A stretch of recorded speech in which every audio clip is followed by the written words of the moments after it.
Hey, everybody.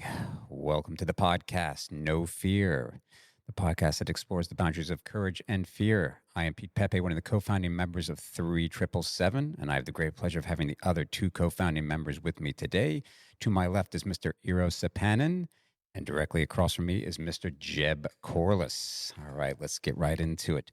So, today we're going to be talking about competition. Now, competition is something that is at the core of human nature. It actually is what helps to drive and propel us to do things that we usually deem humanly impossible. So it's definitely a positive thing. But we're going to be focusing a little bit more on sports. And to go a little further, we're breaking it down into competitive sports that are team oriented. But what we want to also explore is the fact that there definitely seems to be today, in this day and age, a rise in individual achievements in sports that are singular. So we just want to discuss the importance of being on a competitive team. All three of us are athletes, me being ex-football, basketball, baseball, you name it, back in the day. And these guys, of course, are still currently doing their sports, especially Jeb. So we just want to break things down and explore this a bit and see if we can get a different perspective on how an individual sport can actually sometimes actually be even more dominating for you as an individual to achieve, a greater purpose and a greater state of being. So before I keep going, I'm going to hand it over to Ear. We're going to get this thing started. Perfect. So I have to make an announcement. I have retired from base jumping, so he's What? the only active guy from here. I'm just learning about this now. But another thing that you probably is not a surprise for you that I'm quite competitive by my nature. So that probably I would have never thought that. and that dates back to childhood. Like I had a 2.5 years older brother, and he was also competitive. So everything was a race and competition. And the good thing that came out of it, when you're constantly competing and fighting against boys who are older than you, that all these like battles with the kids your age are much easier. And then that helped me to strive in, especially in ice hockey, but I also loved soccer and basketball. And I learned so much for participating in the team sports, because you learn to win together, you build your team and the energy and kind of the winning spirit. But at the same time, more importantly, you learn how to lose, and you learn how to lose as a team. So those were really valuable lessons that I had when I was participating in the team sports. And then later in life, some of those things translated into career and how do you set the team and what's the synergy without those teams. So I've had so much benefits from team sports. But then when I got started to get a little bit older, I wanted to kind of challenge more by myself, maybe not hide in the best goalkeeper or like not having to deal with the internal politics of who passes the ball and who hugs the ball. And so it was important that I wanted to do something that I would have the entire pressure, whether I'm successful or not. And then that led into judo and martial arts and jiu-jitsu, and then slowly from there I started to take bigger challenges, and usually take up challenges that used to scare me, like that skydiving and base jumping. Those were the things that I thought like I would never do. Those would only bother crazy people. But then I learned like how to break these like big challenges into smaller pieces, and these things that used to scare the shit out of me, I actually learned how to make a living out of them. I became a professional extreme sports athlete and base jumper. And I faced a lot of prejudice in the sense, like a lot of the people, when I said I'm an athlete, I'm a base jumper, and they said, no, you're no athlete. Like, I mean, you're just doing dangerous activities. Like that's not even a sport. So now I'm going to take a ball and throw it to Jeb. Like, what do you think when people ask you, like, oh, you call yourself athlete? Like, is base jumping a sport in your opinion? It's funny. I was on Real Sports. I've been in the centerfold of Sports Illustrated. I've done a lot of things that considered a sport, but it was funny because when I did the Real Sports, one of the anchor people basically was like, "Isn't this Real Sports?" I mean, they were basically mocking base jumping as a sport, and it's funny because I have people regularly, actually, especially in social media, basically pretend or say that base jumping, wingsuit flying isn't a sport. Like that's supposed to somehow diminish it. And I'm always like, let me just be super clear. I don't give two shits if you think it's a sport or not. It's irrelevant to the people who are doing it. Sports are games that people play with each other with made-up rules. Base jumping is life and death.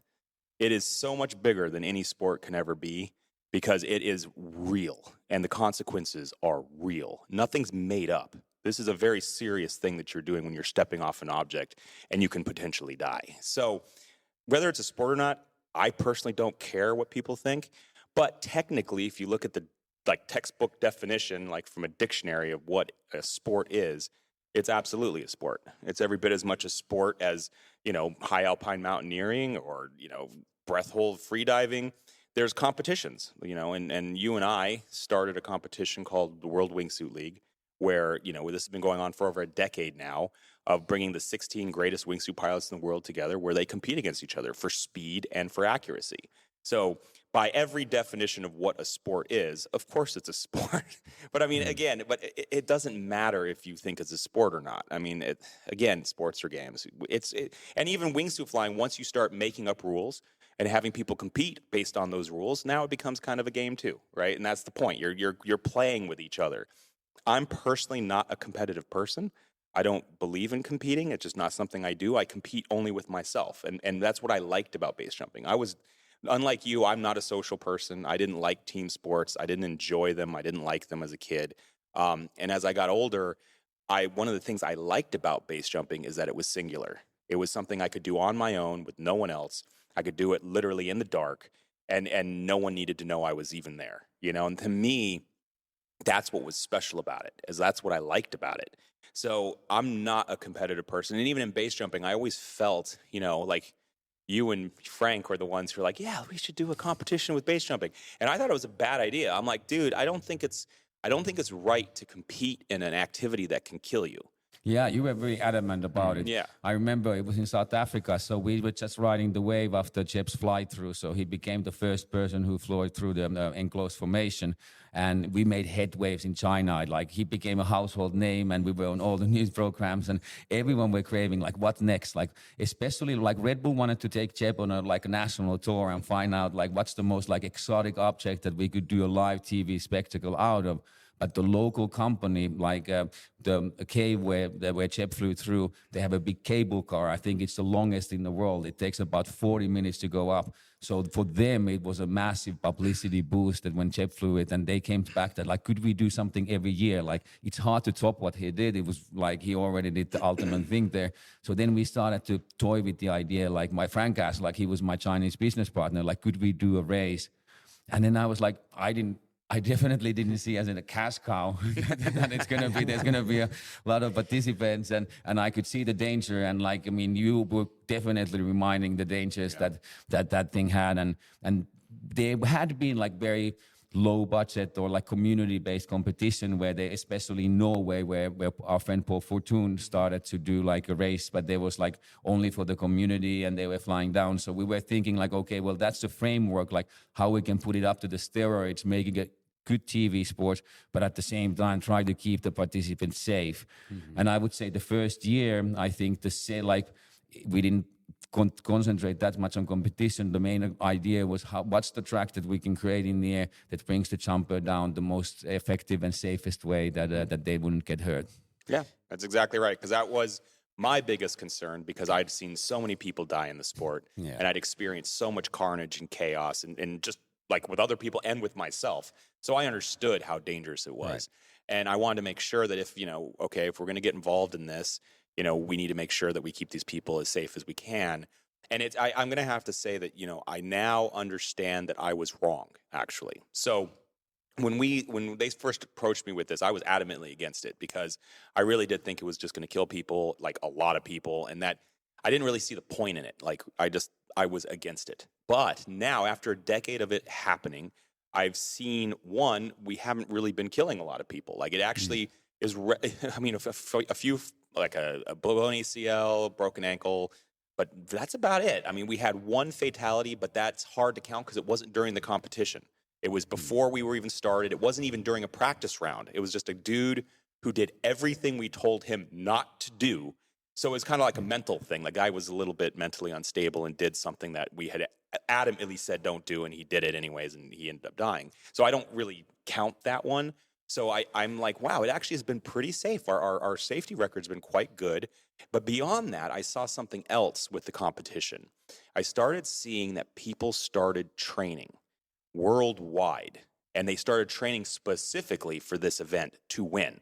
And as they started training, the gear manufacturers started actually building wingsuits to actually race against each other in this event. That's So cool. you could see the level of jumper started. Like when we started, there were like maybe 20 guys who could do this. Now we have over 100 people who are very qualified and absolutely capable of competing against each other at this level. So that's a big jump in the quality of jumpers. And to see the evolution of the sport and watch these people get so much better and watch the equipment get so much better based on an event was really a remarkable eye-opener for me. So it made me finally understand the importance of competition, because I'm not a competitive person, so it's hard for me to wrap my head around why people would do it. But now I can see it, and I see the benefit of competition, especially amongst people. And even though I'm not competitive, I understand why it's helpful. Right. Well, let me ask you, just for the audience, can you break down, and we're going to call it a sport because I think it's actually pretty badass. It absolutely is a sport. It's totally badass that base jumping and wingsuit flying are a sport. For sure. Well, there's Again, competitions. right, Right? but 100%. That's a definition. You've got bullfighting, you've got the rock climb, all the crazy things, and this is just on the extreme side of the sport, and that's totally fine. I mean, I think people can appreciate what you guys do, because again, watching the base jumping footage too, some of that stuff, it's like watching someone at the Olympics do the diving. Yeah. Okay, that dude's diving into a pool. Okay, the worst thing's going to happen, he's going to pull a hamstring, I don't know, maybe break a toe. But when you're watching base jumping, you're like, it just takes it up, way up, and to the consequences watch that, are serious. Again, we talk about adrenaline, but as an audience, you get amped, and you're like, oh shit. Yeah, but that's a primal intense. reaction when you see like a base jumper and wingsuit pilot, like you are really drawn into it because very unique. And I think we were tapping in the right time. Just when we did our first World Wingsuit League events, there was a lot of like flirting, like there were music videos that were utilizing wingsuit flying. They were in the movies, Transformers. So there was kind of a lot of hype about these guys who were like flying right. Squirrels, and it was a good timing. And also for us, the base jumping, the early pioneer base jumpers were in the late 70s and 80s. So there was a whole spirit of like pioneering a sport. And in that way, we were kind of a part of the first generation wingsuit pilots. And then it's been amazing to kind of follow the journey, what happened both in the evolution of the suits up until the wingsuit race. But then it was like, because we introduced the competitive element, the wingsuit like suddenly grew a lot bigger, and like everyone started to figure out. So it was amazing, not only to organize races and then figure out like what's the competitive structure and the rules and everything, but also be part of that movement that in some way revolutionized the sport by like forcing everyone to think outside of the box and be as creative as possible. But that's one thing. That's one thing you touched on that I agree with. For me, one of the amazing things about wingsuit flying and wingsuit proximity flying, base jumping, was you could finally do something new that no one had ever done before. Up to that point, I mean, people had been to the highest mountains, we'd gone to space, we'd been to the bottom of the ocean, we'd gone every continent, we'd done everything. And it seemed like, wow, how can you possibly be part of something that's new, groundbreaking? Because we kind of have that wanderlust gene, that where we want to see that new horizon, cross that new boundary, right? And wingsuits all of a sudden created this world where we're now no longer human. We're actually evolving into a new species, like a new creature. And there was something really cool about this idea of like, how long did it take a squirrel, to evolve the ability to fly from trees, right? It took, hundreds of thousands, millions of years? Well, humans, we're really special. We evolve much more rapidly because we use our minds. So we come up with this idea, we build the suits, and we just start doing it in a matter of decades. And to see the growth and the evolution of human beings being able to fly is absolutely, it was an incredibly exciting period. And then to turn it into a competition was even more exciting. Bringing it mainstream, which is great. But I remember you said something the other on one of the other podcasts where people are, saying you guys are crazy, the base jumpers are crazy, all this bullshit. And it's interesting when they're like, what's the point? When people say to you, what's the point of what you're doing? It's like, idiot. It's like, think about it. You're able to do aerial acrobatic stuff that you cannot do unless you have the skills to do it, unless you practice. And in order to perform and pull it off, you have to survive it. Yeah. Because it's not successful when you hit the ground and get flattened. So it's actually amazing that you're showing, again, the capacity of what the human mind and the human physicality can actually accomplish. Well, think about it like people this. misunderstand. It's just awesome. What would you ask people, like, if you could have any superpower, right? Like X-ray vision, flying. I mean, dude, flying around. flying is the number one thing. And that's why a lot of people are like, when are you going to, stop this? It's super dangerous, And I'm like, well, if you could fly, would you ever give that up? Yeah. I mean, think about it for a second. Do you go to a bird and say, hey, bird, when are you going to quit this silly flying thing, right? Yeah. The bird is like, well, what are you talking about? I can fly. You can't. I live in the 3-dimensional world. You live in the 2.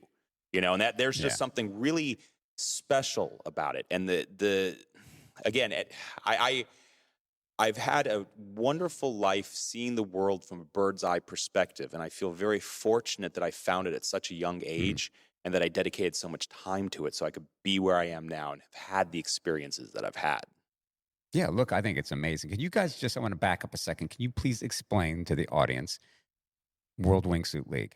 What is the actual competition? Could you just break it down? Like, what are we seeing? Like, so if I show up there, what am I Well, let's talk a little bit before we go into what it is today, which is a remarkable race, and it's really visual. We can talk a little bit maybe about the evolution, how we got there, where we are now. So the first year, 2012, when we did it, the idea was to take the jumpers down the safest possible route.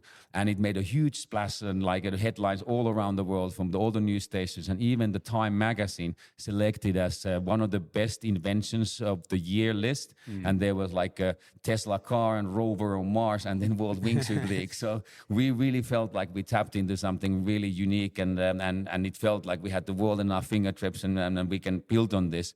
And at the same time, like proximity flying was advancing in great speed. So a lot of the people were releasing videos, and they thought that the route that we had planned for them in the earlier year was too easy. So it didn't offer challenging. So there were a lot of people who wanted to do more of a slalom.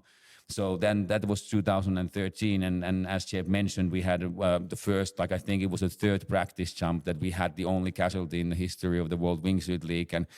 And then we realized okay, so that there's maybe it tells about human nature, because we are a dangerous sport. People tune in to see if anything happens. And then we had not in a live TV show, but then there was a risk of something happening. Everyone in China tuned to see that 2013 race. So the numbers were horrible, but what a horrible price to pay. So the guilt that I felt as a president of the organization of dealing with the aftermath, and a person had died, whether what of the reason or not. So anything from going to the morgue and dealing with the press and the family. So that was a feeling that I'll never want to go again. So then the next year we took a step back. The sport is not ready. Let's go back to bringing them safely down the mountain, and we introduced head-to-head competing format. And then we slowly started to, year after year, we started to introduce a little bit more athletes. It was only the talent pool was really small. So there were only maybe 2 dozen or 3 dozen of in the beginning, that the jumpers who could have participated in our races. But then down the line, people see it as an opportunity, and we were paying enormous fees for the size of our sport. So we were paying I think the winner best year got $50,000 or something along those lines. So there was a proper prize money, which later in I wanted to pay for a lot of the athletes. They got the winner got more than I got from the race, but I wanted to bring a legitimacy for the sport, and so we really wanted to aspect there is base jumping is a wild community, and there's all kinds of characters. So we wanted to pick those ones who are professional and who want to compete, and it was unfortunately the talent pool in the beginning was small, but like Jeff said, it could continue to grow and grow. But I think the biggest change happened, we started to lose the viewership because the action happened in the skies. So we were not able to stream them yet. And we were kind of showing POV footages that were from the practice jumps and things. So it was still an interesting experience because people didn't really have the connection to the jumpers, and it was quite repeatedly. So we knew that we had to invent ourselves again.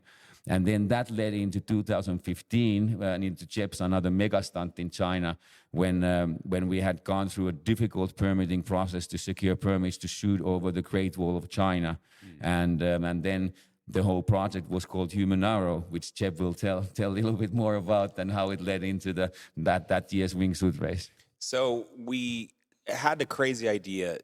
People had been hitting targets up to that point. They've been setting up targets and hitting them. But really, they felt they were successful if they hit it with any part of their body. So as long as they hit the target, I'm successful. So we thought, how amazing would it be to create a target striking competition like archery, where you basically have a bullseye and then each ring outside is a different point score, right? So you actually literally treat it like you would treat archery, where the human being becomes the arrow. But you can't just hit it with any part of your body. You had to stick a pole on your head, and that pole, where it hit the color, was what score you got. And at the time, we're like, I don't know if we can be this accurate. Like, can we actually even hit a bullseye that's the size of an apple with a pole sticking off your head at 120 miles per hour? And again, for the audience, just so people who do not know what we're talking about with wingsuit flying and proximity flying, just to give me a quick little explanation, just so they get it, that you're flying down and tracking against the curvature of a structure. Well, I mean, proximity flying is flying in close proximity to any fixed object. So the angle is almost irrelevant. It's just you're jumping off of either a cliff or out of an aircraft, and then you're flying incredibly close to the ground, sometimes as close as 2 to 3 feet. Right. So when you set the stage, when you're doing the target, when you're doing the human arrow stuff, you're basically jumping off a tall fixed object, usually. Well, at the Great Wall of China, we're jumping out of helicopters, and we were setting the target over the top of the Great Wall of China. Awesome. And my target was on there were basically these 2 stands. They were like light poles that we used. That for like movies, you'd use them for like standing up lights. And that's after we had to take down 2 massive towers because they, which was originally built. But that's another long story. Complicated. We're not going to get into that. So basically, we have these 2 small towers that are about 15 feet tall. The target actually was only about 10 feet off the ground, and about the poles were probably a good 30 feet apart. So you're going in between poles that are about 30 feet apart, and the target is about 10 feet off the ground. So it's quite a narrow area to be striking. So, but I was trying to hit a bullseye the size of a apple, like a large apple, in the center with a pole. And the goal was, if we could do that, like if I could strike this target repeatedly, like if I could get that through, then maybe we would be able to introduce target striking into the World Wingsuit as part of this is kind of the origins. That's very well, cool. because archery is an ancient sport that everyone understands, and you can do it close to people. Like you can do it where you can have an audience right next to where the person strikes, which is the most exciting point of wingsuit flight, is if you can be within 10 feet or 20 feet of a wingsuit pilot as they fly by, the sound is the sound of a jet fighter flying by you. It's actually, you can't even wrap your head around the sound. It sounds fake because you're like, how is a human body making that sound without an engine? Because I mean, it literally sounds like an engine. So it's a crazy sound. So, and then when they strike a target, the sound of it, the explosion of them hitting this target at 120 miles an hour is absolutely phenomenal. So the event we did at the Great Wall went off without a hitch. We got the target. I hit bullseyes multiple times during training, and it was successful. And we're like, okay, we're going to introduce it. And then the first year at WWL, when we introduced it, it was more of a demonstration. It wasn't really a competition the first time. We just got 6 athletes, had them hit the targets, saw how close they could get to getting bullseyes, just to say, okay, next year, if this goes well, we will continue. And then sure enough, it went really well. And then the next year, we actually brought it in as part of the race. So that we had a speed race, and then we also had an accuracy. And how close were people to, like, how was that situated where people were able to observe it? I know it was being filmed and everything, but just from the live crowd. The first year, they weren't able to get close because the way the mountain was set up and where we had to jump from, it was kind of a remote location. But people in the cable car could see it really well because we're flying right by the cable car. But then, like, flash forward a couple years, we got a new location to jump from where we jumped directly over where the cave is, over the staircase, over the people, and you could actually put up to right next to the target. You could have not a lot, maybe a few hundred people right next to where the target is, VIPs, but the staircase and the like amphitheater that you're flying into could hold thousands. I mean, over 10,000 people easily. Cool. But it's mainly a TV sport, but it's also like there's a different things you watch it on TV, or you hear that noise that a wingsuit approaches, and it's incredible live thing if you're lucky enough to get close and see it. And me, I'm not, I as I said earlier, I'm not into team sports. Like I don't watch team sports. I've never liked them. I don't care about them. I don't watch sports. It's not a thing for me. But this was the first sport that I watched, the target striking, where I actually got excited. Where I was like, wow, because it was so spectacular. The sound, the feeling. And then this last year, it's funny because it took us 10 years to really figure out how to make this into an exciting sporting event. This was the first year where you're rooting for people. And you actually want this guy to win. And then at the end, there were 3 guys who all needed bullseyes to win. And a bullseye's next to impossible. I mean, they are hard to get, like really hard. Yeah. So each one had to get it. And the Chinese, we have a Chinese jumper named Xu Peng, who obviously is a local favorite, and he got a bullseye, which put him in first place. And everyone just erupted. I mean, it was crazy to hear just 10,000 people just screaming at the top of their lungs. So he got it. Everyone was super stoked. Then it was JJ, he was a South African jumper. He had to get a bullseye to get ahead of Xu Peng. He got a bullseye, and everyone was booing and like pissed off. They're like, no, because they wanted Xu Peng to win. And then we had a new jumper, a French jumper named Ambrose. And if he got a bullseye, then JJ would become second place and Xu Peng would become third place. So people really didn't want him to get a bullseye, and he got a bullseye. Awesome. And it was, and I mean, and even though people were like pissed off, they still erupted in because it was impossible. Three bullseyes in a row was amazing. So, and that was the first time where I really was like, oh my God, I get it. I understand why watching competition can actually be exciting and fun. And it was the first time that I actually was like, oh my God, that was so cool. And it's interesting. It's just interesting. I thought it was fascinating. I've been dragging Jeb into like team sports. He's been like a front row seats at Lakers game and the boxing, like NHL game. And yeah, he's sleeping there, nodding his head. And dude, I was literally at the what was it? The Super Bowl. I was base jumping in for Aerosmith, and when we landed, the tickets were thousands of dollars a piece. And we landed, and they asked us like, "Hey, do you want to stay and watch the game?" And we're like, "No, we're good. We can go right now." And they're like, I didn't even know who the teams were. I'd never even heard of them before. I was like, and they just looked at me like I was on crack. Like, you don't want to watch the game? I'm like, I'm good, thanks. You know. Where's my car? And I spent those thousands because by coincidence, like I had gone to the Super Bowl and then you had to secret. You were not supposed to tell anyone that you're going to be base jumping there. Yeah. So then I mentioned, hey, I'm going to the Super Bowl, and then you could, I got to tell you something. I'm going to base jump in there. But what's funny is no one remembers it because it was the same year that Janet Jackson's titty popped out and freaked everyone out.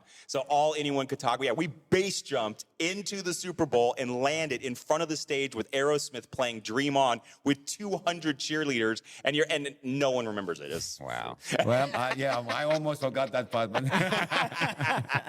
Wait, back on World Wingsuit with the target. Is this so? I know everyone's got their helmets on, full face, like so. It's like we're talking like unicorn, right? We call it like a unicorn mount. We call it narwhal mount. So, but when you're coming in, is it like, oh, here comes the target? I got to dip my head down? No. How it works is the only way you can be accurate is you actually have to have it so you can see it.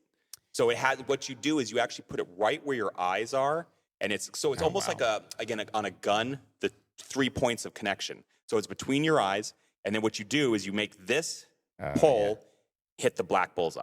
So that's the only way. If you can't see it, then it's luck. Did I hit it or didn't I? You don't know. So it's all about having it in your eyes, and what you're doing is you're trying to put your eyeballs directly through the black bullseye. Got it. And I've done it. You know, I obviously did quite a few target strikes, like getting ready for the competition, and it is really hard because you're going so fast, and usually when you get off, you can't really see the bullseye from the distance. You can see that the target's up, but you can't see the actual bullseye. So you can't actually see the bullseye until you're maybe 500 feet away. And then that distance between 500 feet and hitting the target happens very fast. So as you go off, you're kind of watching it, you're lining yourself up on it, you're just making sure that you're in the area. And then as you're coming to the target, you can actually see the pilots are doing this with their heads. They're actually like literally leaning and moving the bullseye because they're just, you're getting your body as close to the center as possible. Right. And then you're using your head to get into that bullseye. It's actually... So then that must be, again, like you said, we're 120 now, or are these about 120 miles faster an hour. than that now? Well, you know, it's fascinating because different pilots have different approaches. So some pilots will dive at it with speed, and they're actually doing probably a little more than 120. But then you have guys who are literally going as slow as they possibly can, so they have more time to make the decision. So Xu Peng actually was flying at almost a stall. So he was probably doing closer to 80 miles an hour. And it was funny because you could see the different strategies. So his strategy was to come in and then go as slow as possible, which is also my strategy. I want to come in, I want to slow it down as much as you can because that makes, instead of like 1/1000th of a second, you might have 900th of a second, you know? So it's going to slow it down enough to where it just makes it, you get a little more time to make that adjustment to get that bullseye. Okay, I want to break the sport down a little more because this, to me, we talk about so much, the three of us, but I've never, again, you know me, I want to get inside your head. okay, so you're coming in at 120 or 80 or whatever the number is. It's fast as hell. So again, you're lining up the freaking narwhal thing on the front of your head, and again now at the same time, because again I keep thinking like race car driving. People love NASCAR. People love Indy. And it's guys going around in a circle or guys going around in a lap. But I know that the focus is so intense and they've got pedals and they're steering and they've got so much to do. So you are focusing on hitting the bullseye with the narwhal, but at the same time, you got to fly. Yeah. So from a physicality standpoint and a mental connection in a sport, give me just a little insight. Like My guess, so much must be computing to do the whole thing. Everyone's driven cars, right? So you know what that's about. You get to a point where in the beginning it's really hard. You have to really think about it. Like you have to really concentrate on, okay, the pedals, and you have to really concentrate on, okay, I'm steering, and you're concentrating on everything when you're learning. But over time, through years of experience and training and thousands of jumps or thousands of hours driving a car, it becomes part of you.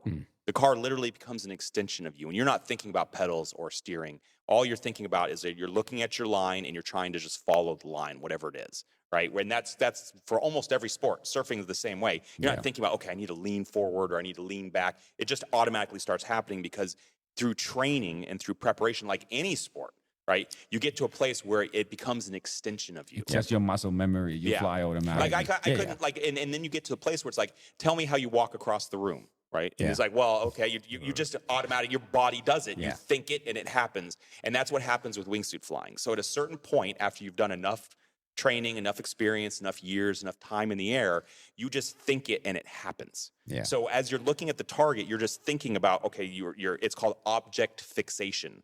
So you basically look at the bullseye, or at the beginning, you're looking at the target. And then all of a sudden, the bullseye starts becoming clear, and then all you're doing is focusing in on that bullseye, and there's nothing else. And that's how I actually hit at Table Mountain. So when I impacted Table Mountain, I was object fixated on the balloon. So when the balloon got too low, I didn't even see what was around it. I was just, and in order to hit the balloon, I had to hit the ledge. So that object fixation is what made me impact. That's commitment. That's why we stopped using balloons, because you don't want something that blows in the wind. Right. And that was a lesson. So we used fishing line to make sure it stays in a safe position. Right. Yeah, you paid hardly for that. For that lesson. But it's just interesting, again, for the audience, and we're talking about extreme individual sports. It's just cool to know. It's like not just like, oh, I'm going to slap on the squirrel suit. I'm going to pop up. Yeah, I'll do a few skydives. Which I'm about to have a plan. I'm going to go to the World Wingsuit League next year. Yeah, but it's like you guys are putting in hours and months and years. It's like, this is serious. Yeah, this is like real practice. Like this is like, that's what I think is so cool about the sport. It is like, it's any sport, it's any like dangerous sport, you have to like gain it, and it becomes your second nature. And then if you start making money of it, like the amounts of like 10,000 hours and 10,000 days, like, I mean, you got to put so much work in it to become good at something. And I wanted to a little bit take back to the topic that we talked earlier, because now we've been talking a lot about specific in the like sport of wingsuit flying and the technical aspects, but also I want to broaden the idea a little bit about the statistics, like the decline of team sports, and then this popularity of these individual sports. So what do you guys think, like what's the reason for that? Is it like symptoms from our society these days that we're not communicating with each other and we're spending on the devices, and then that somehow translates into the sports and activities? What do you do? Or do you think that there's a cause and reaction type That's a great point. I'm a proponent of this whole, you either lose or you win. And I know nowadays maybe a lot of it is starting to stem from the fact that everybody's a winner. Now, granted, I do not have kids. I know you do, and they're not into sports yet, or then maybe they're getting into. But again, it seems to be like when we grew up and we played competitive sports, and if football, we'll take the example. It's like we learned how to lose, but we learned how to win. So there was that drive as a team, as a unit, to go, we want to win, we want to be the best, and it was like a collective group. And it seems like nowadays there's like a detachment from winning and losing. It's like everybody gets a trophy. I know I'm hearing. So maybe it's that type of thing where people are starting to recognize, at least in an individual sport, it's like you say, Jeb, it's you versus you. And you have to consistently outdo yourself. And I think maybe it's a specific person too that constantly wants to challenge themselves and go, again, I want to be the best I can be. So I will push myself. I will eat correctly. I won't eat any sugar. You go to the extremes. And I think it's a neat thing when you can show or prove to yourself that you can push yourself beyond what you believed possible. And I know, and you know what I mean. But Yeah, when it no, was a team, when it was a team, we all had thought the same. We're all Rambo, all this shit. We all believed the same thing. And I think there's so many distractions. There's so much happening now. People, that team orientation. Of course, it's still football. And, there's a lot of money, and so people are driven. I know by the love of the sport, but there's a lot of money in some of these team sports. But the individual sports, I think there's just a greater worth of self being in it. Well, I mean, you can watch the rise of MMA, right? Like UFC and stuff, and you see how popular it's become, and it's interesting because, for me, again, it's hard for me to really chime in on this too much because I'm not I wasn't into sports ever, but the ones that I've always been kind of interested in, the ones that kind of have piqued my interest are ones where there's real consequences, and MMA is real consequences. You see two men get into a ring and they're trying to literally knock each other out. And there is something primal about that. There's something interesting about that for me, and I think that's why, wingsuit, proximity flying, base jumping, that's why it's been interesting to me. There's a consequence. You make a mistake, you die. And that is, for me, that the stakes are real. It's not made up. That's the problem that I think I've had with a lot of sports that involve a ball. It's well, okay, so you have two made-up teams with a bunch of made-up rules, and they're transporting a ball from one side of the field to another side of the field. I mean, I don't give a shit, and that maybe, I don't know if that's having an impact, that maybe other people are stopping giving a shit too, but made-up stuff doesn't interest me, right? And most sports are made-up little games with made-up little rules. And for me, I like things that have actual real consequences where, even racing cars, Formula One is sometimes interesting to watch because, hey, you crash that car, it's serious. And usually I think people watch sports because it's not, you have to have a tradition. Maybe that's the first Sunday night football that you get to with your family together, and you've been doing that for generation, and the jumpers. And that's what I think Dana White does really well with UFC, because he tells the stories of the fighters. So you really if it's two random guys, then there is an amount of violence that you look out of curiosity, but then once you start caring about them and you learn their stories. So I think that was the thing what we tried to do with World Wingsuit League, is not only showing it as a sport, but telling these interesting stories that what motivates people and build them up, because that's the only way. When people are still thinking about their heart and not their mind, then they become fans. So it's interesting. I'm really I'm fascinated about the UFC. Yeah. I've been going out to see them from since Look, you 15. bring up a great part with the UFC. I think it's that same thing again about a singular sport. And of course, it's two people fighting each other. But the point is, it's your training. You have a little camp and you have your group that is behind you. But if you don't put in the effort, dude, you're going to get stomped on. And I think it's neat then that again, I don't know necessarily say it's oh, I'm going to fight you, so I'm going to kill that guy, a specific person. It's no, you're my challenge. Yeah. And it's cool to see people then put in the effort. Because God, right, with all the different techniques and everything you have to know, it's not just the physicality, the brute strength of it.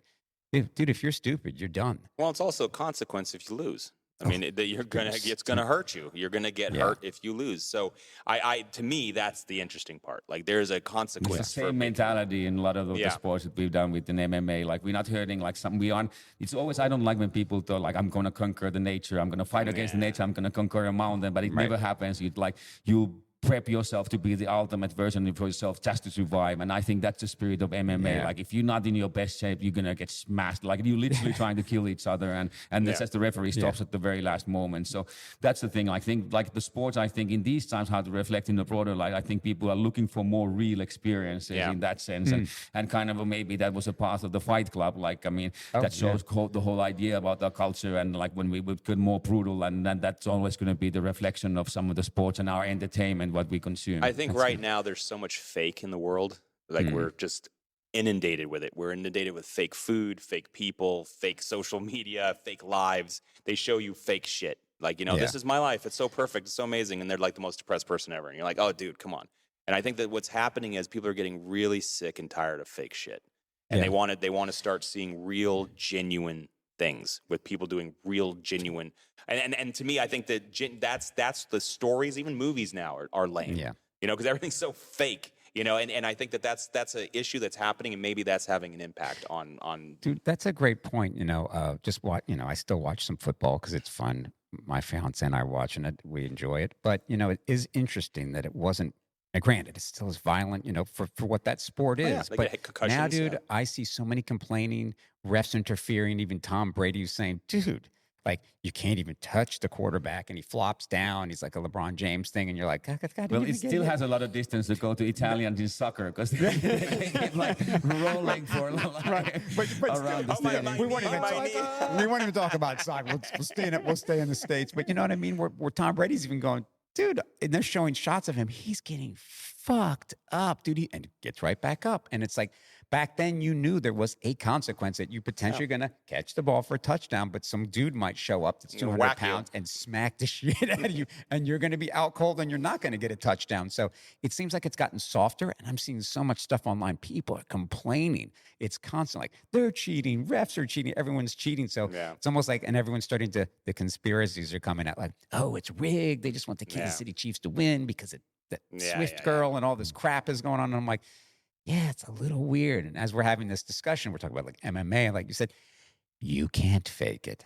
No. Unless you're someone taking a dive, but you're still getting beat up. You can't fake it like black eye and bleeding out of your face. You can't, and if you don't want to sit there calling time out because that guy's a pussy, like why you're done in the UFC. So it is interesting to see these singular sports. I know the bare knuckle stuff. That's raising up its profile now. It's getting big. And at first I was like, oh, I don't know if I want to watch some of that. I'm seeing clips. I'm like, ooh, yeah, it's pretty badass. I'm like, you same thing. You're stepping into the ring and I was like, you're going to get fucked up.